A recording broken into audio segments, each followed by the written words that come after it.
That's where this ball game has to wind up. It has to wind up in the broader discussion about how do you reduce the deficit, how do you end this crazy sequester, because the fact is we are paying a heavy price right now for what is happening to this country.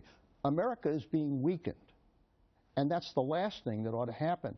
Members swear an oath to protect and defend the Constitution against all enemies, foreign and domestic. What they're doing by the shutdown, by this on the debt limit, is weakening America and sending a message to the world that the United States can't govern. That's a lousy message for the world to hear. When sequester was passed, before it was passed, you warned as Defense Secretary of grave consequences for America's military readiness. Right. There are some who look at that and say that was an overstatement, that yes, sequester cuts have hurt.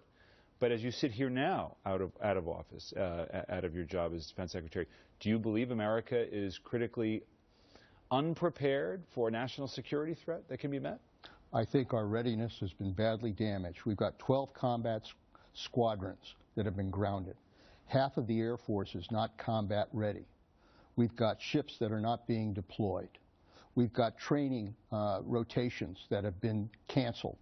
We've got 800,000 federal employees that have been furloughed under sequester and that are now taking a hit on the shutdown.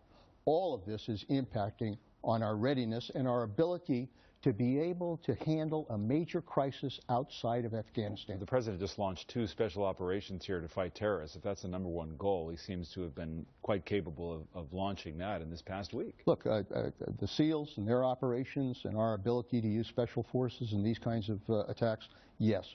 But let me tell you something, on the broader crises, such as the Middle East, we are going to be impacting on our readiness and our ability to respond to a crisis in that part of the world. All right, Secretary Panetta, I appreciate